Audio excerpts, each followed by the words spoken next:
नमस्कार दोस्तों, आपका हमारे चैनल पर स्वागत है। आज हम मुंशी प्रेमचंद की कहानी मंदिर और मस्जिद सुनेंगे। तो चलिए स्टार्ट करते हैं वीडियो। चौधरी इतरतली कड़े के बड़े जागीरदार थे। उनके बुजुर्गों ने शाही जमाने में अंग्रेजी सरकार की बड़ी बड़ी खिदमत की थी। उनके बदले में ये जागीर मिली थी। अपने सुप्रबंधन से उन्होंने अपनी मिल्कियत और भी बढ़ा ली थी और अब इस इलाके में उनसे ज्यादा धनीमानी कोई आदमी न था। अंग्रेज हुकूम जब इलाके में दौरा करने जाते तो चौधरी साहब की मिजाज पुरसी के लिए जरूर आते थे, मगर चौधरी साहब खुद किसी हाकिम को सलाम करने न जाते, चाहे वो कमिश्नर ही क्यों न हो। उन्होंने कचहरियों में न जाने का व्रत सा कर लिया था। किसी इजलास दरबार में भी न जाते थे। किसी हाकिम के सामने हाथ बांधकर खड़ा होना और उसकी हर एक बात पर जी हुजूर करना अपनी शान के खिलाफ समझते थे। वो यथासाध्य किसी मामले मुकदमे में न पड़ते थे, चाहे अपना नुकसान ही क्यों न होता हो। ये काम 16 आने मुख्तारों के हाथ में था। वे 1 के 100 करें या 100 के 1। फारसी और अरबी के आलिम थे, शरा के बड़े पाबंद, सूद को हराम समझते, 5 वक्त की नमाज अदा करते, 30 रोजे रखते और नित्य कुरान की तलावत पाठ करते थे। मगर धार्मिक संकीर्णता कहीं छू तक नहीं गई थी। प्रातःकाल गंगा स्नान करना उनका नित्य का नियम था। पानी बरसे पाला पड़े, पर 5 बजे वो कोस भर चलकर गंगा तट पर अवश्य पहुंच जाते। लौटते वक्त अपनी चांदी की सुराही गंगाजल से भर लेत और हमेशा गंगाजी पीते। गंगाजी के सिवा वो और कोई पानी पीते ही न थे। शायद कोई योगी यति भी गंगाजल पर इतनी श्रद्धा न रखता होगा। उनका सारा घर भीतर से बाहर तक 7वें दिन गौ के गोबर से लीपा जाता था। इतना ही नहीं, उनके यहां बगीचे में एक पंडित 12 मास दुर्गा पाठ भी किया करते थे। साधु सन्यासियों का आदर सत्कार तो उनके यहां जितनी उदारता और भक्ति से किया जाता था, उस पर राजों को भी आश्चर्य होता था। यो कहिए कि सदाव्रत चलता था। उधर मुसलमान फकीरों का खाना बावर्ची खाने में पकता था और कोई 100-125 आदमी नित्य एक दस्तरखान पर खाते थे। इतना दान पुण्य करने पर भी उन पर किसी महाजन का 1 कौड़ी का भी कर्ज न था। नियत की कुछ ऐसी बरकत थी कि दिन दिन उन्नति ही होती थी। उनकी रियासत में आम हुक्म था कि मुर्दों को जलाने के लिए, किसी यज्ञ या भोज के लिए, शादी ब्याह के लिए सरकारी जंगल से जितनी लकड़ी चाहे काट लो, चौधरी साहब से पूछने की जरूरत न थी। हिंदू असामियों की बारात में उनकी ओर से कोई न कोई जरूर शरीक होता था। नवेद के रुपये बंधे हुए थे। लड़कियों के विवाह में कन्यादान के रुपये मुकर्रर थे। उनको हाथी, घोड़े, तंबू, शामियाने, पालकी नालकी, फर्श जाजिमे, पंखे चमर, चांदी के महफिली सामान उनके यहां से बिना किसी दिक्कत के मिल जाते थे। मांगने भर की देर रहती थी। इस दानी, उदार, यशस्वी आदमी के लिए प्रजा भी प्राण देने को तैयार रहती थी। 2 चौधरी साहब के पास एक राजपूत चपरसी था, भजन सिंह। पूरे 6 फुट का जवान था, चौड़ा सीना, बाने का लठैत, सैकड़ों के बीच से मारकर निकले आने वाला। उसे भय तो छू भी नहीं गया था। चौधरी साहब को उस पर असीम विश्वास था, यहां तक कि हज करने गए तो उसे भी साथ लेते गए थे। उनके दुश्मनों की कमी न थी। आसपास के सभी जमींदार उनकी शक्ति और कीर्ति से जलते थे। चौधरी साहब के खौफ के मारे वे अपने असामियों पर मनमाना अत्याचार न कर सकते थे, क्योंकि वो निर्बलों का पक्ष लेने के लिए सदा तैयार रहते थे। लेकिन भजन सिंह साथ हो तो उन्हें दुश्मन के द्वार पर भी सोने में कोई शंका न थी। कई बार ऐसा हुआ कि दुश्मनों ने उन्हें घेर लिया और भजन सिंह अकेला जान पर खेलकर उन्हें बेदाग निकाल लाया। ऐसा आग में कूद पड़ने वाला आदमी भी किसी ने कम देखा होगा।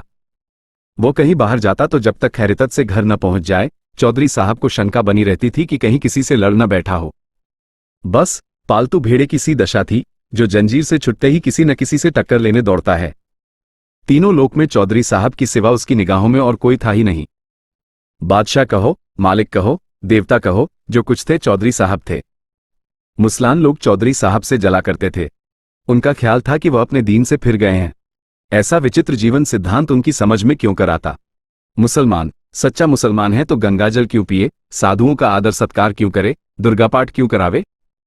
मुल्लाओं में उनके खिलाफ हंडिया पकती रहती थी और हिंदुओं को जग देने की तैयारियां होती रहती थी।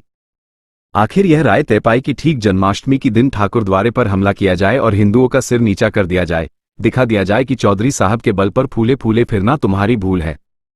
चौधरी साहब कर ही क्या लेंगे। अगर उन्होंने हिंदुओं की हिमायत की तो उनकी भी खबर ली जाएगी, सारा हिंदूपन निकल जाएगा। 3 अंधेरी रात थी। कड़े के बड़े ठाकुर द्वारे में कृष्ण का जन्मोत्सव मनाया जा रहा था। एक वृद्ध महात्मा पोपले मुंह से तंबूरों पर ध्रुव पर अलाप रहे थे और भक्तजन ढोल मजीरे लिए बैठे थे कि इनका गाना बंद हो तो हम अपनी कीर्तन शुरू करें। भंडारी प्रसाद बना रहा था। सैकड़ों आदमी तमाशा देखने के लिए जमा थे। सहसा मुसलमानों का एक दल लाठियां लिए हुए आ पहुंचा और मंदिर पर पत्थर बरसाना शुरू किया। शोर मच गया। पत्थर कहां से आते हैं? ये पत्थर कौन फेंक रहा है? कुछ लोग मंदिर के बाहर निकलकर देखने लगे। मुसलमान लोग तो घात में बैठे ही थे, लाठियां जमानी शुरू की।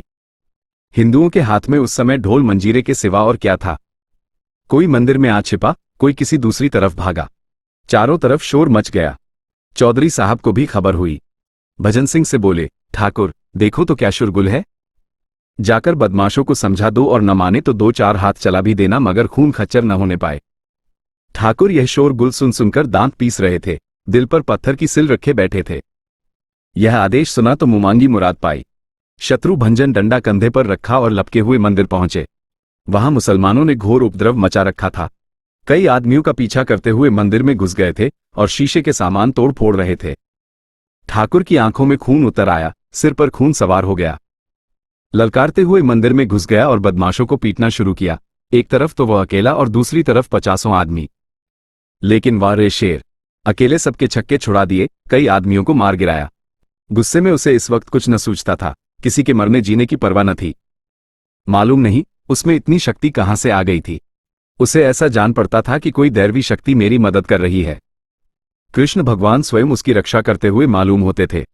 धर्म संग्राम में मनुष्यों से अलौकिक काम हो जाते हैं। उधर ठाकुर के चले आने के बाद चौधरी साहब को भय हुआ कि कहीं ठाकुर किसी का खून न कर डालो। उसके पीछे खुद भी मंदिर में आ पहुंचे। देखा तो कोहराम मचा हुआ है। बदमाश लोग अपनी जान ले लेकर बेतहाशा भागे जा रहे हैं। कोई पड़ा करा रहा है, कोई हाय हाय कर रहा है। ठाकुर को पुकारना ही चाहते थे कि सहसा एक आदमी भागा हुआ आया और उनके सामने आता आता जमीन पर गिर पड़ा।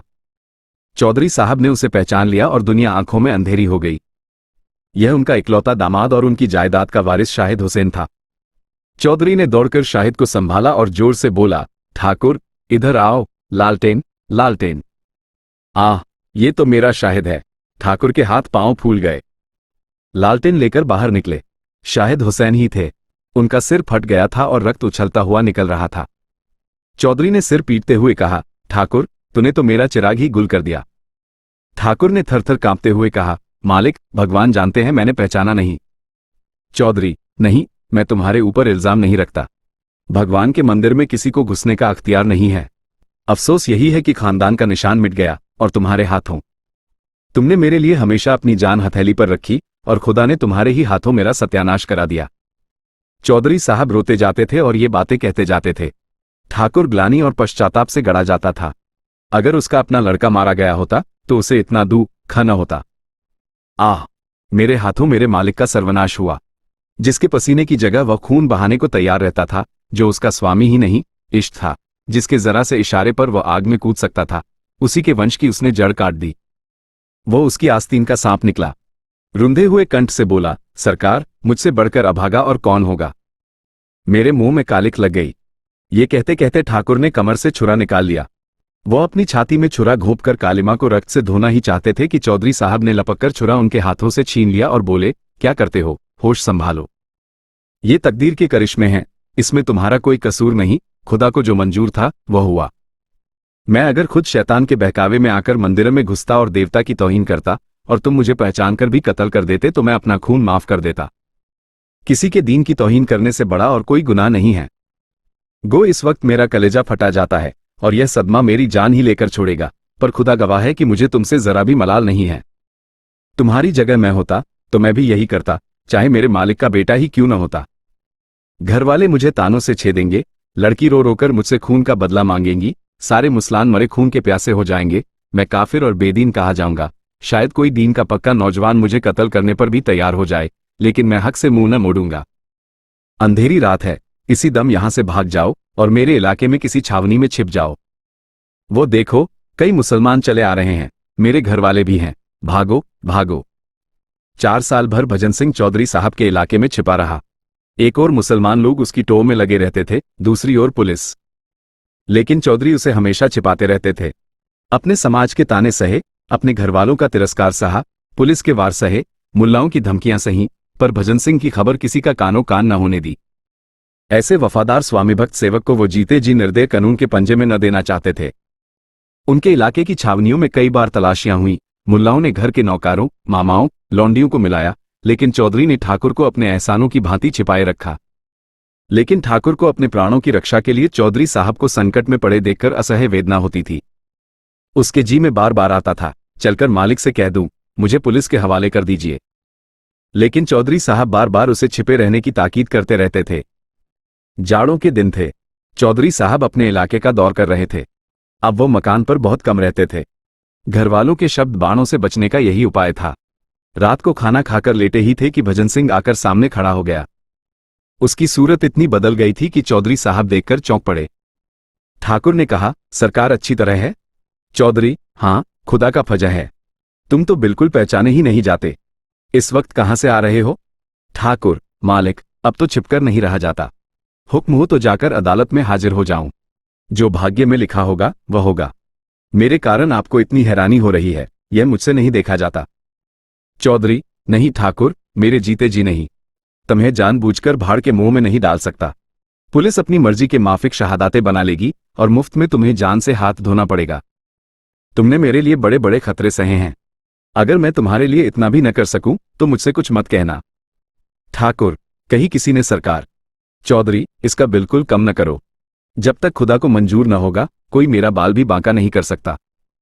तुम अब जाओ, यहां ठहरना खतरनाक है। ठाकुर, सुनता हूं, लोगों ने आपसे मिलना जुलना छोड़ दिया है। चौधरी, दुश्मनों का दूर रहना ही अच्छा। लेकिन ठाकुर के दिल में जो बात जम गई थी वो न निकली। इस मुलाकात ने उसका इरादा और भी पक्का कर दिया। इन्हें मेरे कारण यूं मारे मारे फिरना पड़ रहा है। यहां इनका कौन अपना बैठा हुआ, जो चाहे आकर हमला कर सकता है। मेरी इस जिंदगानी को धिक्कार। प्रातःकाल ठाकुर जिला हाकिम के बंगले पर पहुंचा। साहब ने पूछा, तुम अब तक चौधरी के कहने से छिपा था? ठाकुर, नहीं हजूर, अपनी जान के खौफ से। 5 चौधरी साहब ने यह खबर सुनी तो सन्नाटे में आ गए। अब क्या हो? अगर मुकदमे की पैरवी न की गई तो ठाकुर का बचना मुश्किल है। पैरवी करते हैं तो इस्लामी दुनिया में तहलका पड़ जाता है। चारों तरफ से फतवे निकलने लगेंगे। उधर मुसलमानों ने ठान ली कि इसे फांसी दिलाकर ही छोड़ेंगे। आपस में चंदा किया गया। मुल्लाओं ने मस्जिद में चंदे की अपील की, द्वार द्वार झोली बांधकर घूमे। इस पर कौमी मुकदमे का रंग चढ़ाया गया। मुसलमान वकीलों को नाम लूटने का मौका मिला। आसपास के जिलों में लोग जिहाद में शरीक होने के लिए आने लगे। चौधरी साहब ने भी पैरवी करने का निश्चय किया, चाहे कितनी ही आफतें क्यों न सिर पर आ पड़े। ठाकुर उन्हें इंसाफ की निगाह में बेकसूर मालूम होता था और बेकसूर की रक्षा करने में उन्हें किसी का खौफ न था। घर से निकल खड़े हुए और शहर में जाकर डेरा जमा लिया। 6 महीने तक चौधरी साहब ने जान लड़ाकर मुकदमे की पैरवी की। पानी की तरह रुपये बहाए, आंधी की तरह दौड़े। वो सब किया जो जिंदगी में कभी न किया था और न पीछे कभी किया। अहलकारों की खुशामदें की, वकीलों के नाज उठाए, हकीमों को नजरें दी और ठाकुर को छुड़ा लिया। सारे इलाके में धूम मच गई। जिसने सुना दंग रह गया। इसे कहते हैं शराफत। अपने नौकर को फांसी से उतार लिया। लेकिन सांप्रदायिक द्वेष ने इस सत्कार्य को और ही आंखों से देखा। मुसलमान झल्लाए, हिंदुओं ने बगले बजाएं। मुसलमान समझे इनकी रही सही मुसलमानी भी गायब हो गई। हिंदुओं ने ख्याल किया, अब इनकी शुद्धि कर लेनी चाहिए, इसका मौका आ गया। मुल्लाओं ने जारे जोर से तबलीग की हाँक लगानी शुरू की। हिंदुओं ने भी संगठन का झंडा उठाया। मुसलमानों की मुलस्मानी जाग उठी और हिंदुओं का हिंदुत्व। ठाकुर के कदम भी इस रेले में उखड़ गए। मंचले थे ही हिंदुओं के मुखिया बन बैठे। जिंदगी में कभी एक लोटा जल तक शिव को न चढ़ाया था, अब देवी देवताओं के नाम पर लठ चलाने के लिए उद्यत हो गए। शुद्धि करने को कोई मुसलमान न मिला तो 2-1 चमारोही की शुद्धि करा डाली। चौधरी साहब के दूसरे नौकरों पर भी असर पड़ा। जो मुसलमान कभी मस्जिद के सामने खड़े न होते थे वे 5 वक्त की नमाज अदा करने लगे। जो हिंदू कभी मंदिरों में झांकते न थे वे दोनों वक्त संध्या करने लगे। बस्ती में हिंदुओं की संख्या अधिक थी। उस पर ठाकुर भजन सिंह बने उनके मुखिया, जिनकी लाठी का लो सब मानते थे। पहले मुमान संख्या में कम होने पर भी उन पर गालिब रहते थे, क्योंकि वे संगठित न थे। लेकिन अब वे संगठित हो गए थे। मुट्ठी भर मुसलमान उनके सामने क्या ठहरते। 1 साल और गुजर गया। फिर जन्माष्टमी का उत्सव आया। हिंदुओं को अभी तक अपनी हार भूली न थी। गुप्त रूप से बराबर तैयारियां होती रहती थी। आज प्रातःकाल ही से भक्त लोग मंदिरों में जमा होने लगे। सबके हाथों में लाठियां थी। कितने ही आदमियों ने कमर में छुरे छिपा लिए थे। छेड़कर लड़ने की राय पक्की हो गई थी। पहले कभी इस उत्सव में जुलूस न निकला था। आज धूमधाम से जुलूस भी निकलने की ठहरी। दीपक जल चुके थे। मस्जिदों में शाम की नमाज होने लगी थी। जुलूस निकला। हाथी, घोड़े, झंडे झंडियां, बाजे गाजे सब साथ थे। आगे आगे भजन सिंह अपने अखाड़े के पट्ठों को लिए अकड़ते चले जाते थे। जामा मस्जिद सामने दिखाई दी। पट्ठों ने लाठियां संभाली। सब लोग सतर्क हो गए। जो लोग इधर उधर बिखरे हुए थे आकर सिमट गए। आपस में कुछ कानाफूसी हुई। बाजे और जोर से बजने लगे। जय जयकार की ध्वनि और जोर से उठने लगी। जुलूस मस्जिद के सामने आ पहुंचा। सहसा एक मुसलमान ने मस्जिद से निकलकर कहा, नमाज का वक्त है, बाजे बंद कर दो। भजन सिंह, बाजे न बंद होंगे। मुसलमान, बंद करने पड़ेंगे। भजन सिंह, तुम अपनी नमाज क्यों नहीं बंद कर देते? मुसलमान, चौधरी साहब के बल पर मत फूलना, अब की होश ठंडे हो जाएंगे। भजन सिंह, चौधरी साहब के बल पर तुम फूलो, यहां अपने ही बल का भरोसा है, ये धर्म का मामला है। इतने में कुछ और मुसलमान निकल आए और बाज बंद करने का आग्रह करने लगे। इधर और जोर से बाजे बजने लगे। बात बढ़ गई। एक मौलवी ने भजन सिंह को काफिर कह दिया। ठाकुर ने उसकी दाढ़ी पकड़ ली। फिर क्या था, सूरमा लोग निकल पड़े, मारपीट शुरू हो गई। ठाकुर हल्ला मारकर मस्जिद में घुस गए और मस्जिद के अंदर मारपीट होने लगी। यह नहीं कहा जा सकता कि मैदान किसके हाथ रहा। हिंदू कहते थे हमने खदेड़ खदेड़ कर मारा, मुसलमान कहते थे हमने वो मार मारी कि फिर सामने नहीं आएंगे। पर इन विवादों के बीच में एक बात मानते थे और वह थी ठाकुर भजन सिंह की अलौकिक वीरता। मुसलमानों का कहना था कि ठाकुर न होता तो हम किसी को जिंदा न छोड़ते। हिंदू कहते थे कि ठाकुर सचमुच महावीर का अवतार है। इसकी लाठियों ने उन सबों के छक्के छुड़ा दिए। उत्सव समाप्त हो चुका था। चौधरी साहब दीवानखाने में बैठे हुए हुक्का पी रहे थे। उनका मुख लाल था, तिर्रियां चढ़ी हुई थी और आंखों से चिनगारियां सी निकल रही थी। खुदा का घर नापाक किया गया, ये ख्याल रह रहकर उनके कलेजे को भसोसता था। खुदा का घर नापाक किया गया। जालिमों को लड़ने के लिए क्या नीचे मैदान में जगह न थी? खुदा के पाक घर में ये खून खच्चर, मस्जिद की यह बेहुरमती। मंदिर भी खुदा का घर है और मस्जिद भी। मुसलमान किसी मंदिर को नापाक करने के लिए सजा के लायक है, क्या हिंदू मस्जिद को नापाक करने के लिए उसी सजा के लायक नहीं? और यह हरकत ठाकुर ने की। इसी कसूर के लिए तो उसने मेरे दामाद को कत्ल किया। मुझे मालूम होता है कि उसके हाथों ऐसा फेल होगा तो उसे फांसी पर चढ़ने देता। क्यों उसके लिए इतना हैरान, इतना बदनाम, इतना जेरबार होता? ठाकुर मेरा वफादार नौकर है। उसने 12 मेरी जान बचाई है। मेरे पसीने की जगह खून बहाने को तैयार रहता है। लेकिन आज उसने खुदा के घर को नापाक किया है और उसे इसकी सजा मिलनी चाहिए। इसकी सजा क्या है? जहन्नुम। जहन्नुम की आग के सिवा इसकी और कोई सजा नहीं है। जिसने खुदा के घर को नापाक किया उसने खुदा की तौहीन की। खुदा की तौहीन। सहसा ठाकुर भजन सिंह आकर खड़े हो गए। चौधरी साहब ने ठाकुर को क्रोधोन्मत्त आंखों से देखकर कहा, तुम मस्जिद में घुसे थे? भजन सिंह, सरकार, मौलवी लोग हम लोगों पर टूट पड़े। चौधरी, मेरी बात का जवाब दो जी, तुम मस्जिद में घुसे थे? भजन सिंह, जब उन लोगों ने मस्जिद के भीतर से हमारे ऊपर पत्थर फेंकना शुरू किया तब हम लोग उन्हें पकड़ने के लिए मस्जिद में घुस गए। चौधरी, जानते हो मस्जिद खुदा का घर है? भजन सिंह, जानता हूं हुजूर, क्या इतना भी नहीं जानता? चौधरी, मस्जिद खुदा का वैसा ही पाक घर है जैसे मंदिर। भजन सिंह ने इसका कुछ जवाब न दिया। चौधरी, अगर कोई मुसलमान मंदिर को नापाक करने के लिए गर्दनजदनी है तो हिंदू भी मस्जिद को नापाक करने के लिए गर्दनजदनी है। भजन सिंह इसका भी कुछ जवाब न दे सका। उसने चौधरी साहब को कभी इतने गुस्से में न देखा था। चौधरी, तुमने मेरे दामाद को कत्ल किया और मैंने तुम्हारी पैरवी की। जानते हो क्यों? इसलिए कि मैं अपने दामाद को उस सजा के लायक समझता था जो तुमने उसे दी। अगर तुमने मेरे बेटे को या मुझी को उस कसूर के लिए मार डाला होता तो मैं तुमसे खून का बदला न मांगता। वही कसूर आज तुमने किया है। अगर किसी मुसलमान ने मस्जिद में तुम्हें जहन्नुम में पहुंचा दिया होता तो मुझे सच्ची खुशी होती। लेकिन तुम बेहयाओं की तरह वहां से बचकर निकल आए। क्या तुम समझते हो खुदा तुम्हें इस फेल की सजा न देगा? खुदा का हुक्म है कि जो उसकी तौहीन करे उसकी गर्दन मार देनी चाहिए। यह हर एक मुसलमान का फर्ज है। चोर अगर सजा न पावे तो क्या वो चोर नहीं है? तुम मानते हो या नहीं कि तुमने खुदा की तौहीन की? ठाकुर इस अपराध से इनकार न कर सके। चौधरी साहब के सत्संग ने हठधर्मी को दूर कर दिया था। बोले, हाँ साहब, ये कसूर तो हो गया। चौधरी, इसकी जो सजा तुम दे चुके हो वो सजा खुद लेने के लिए तैयार हो? ठाकुर, मैंने जानबूझकर तो दूल्हा मियां को नहीं मारा था। चौधरी, तुमने न मारा होता तो मैं अपने हाथों से मारता, समझ गए? अब मैं तुमसे खुदा की तौहीन का बदला लूंगा। बोलो, मेरे हाथों चाहते हो या अदालत के हाथों? अदालत से कुछ दिनों के लिए सजा पा जाओगे। मैं कत्ल करूंगा। तुम मेरे दोस्त हो, मुझे तुमसे मुतल्लक कीना नहीं है। मेरे दिल को कितना रंज है ये खुदा के सिवा और कोई नहीं जान सकता।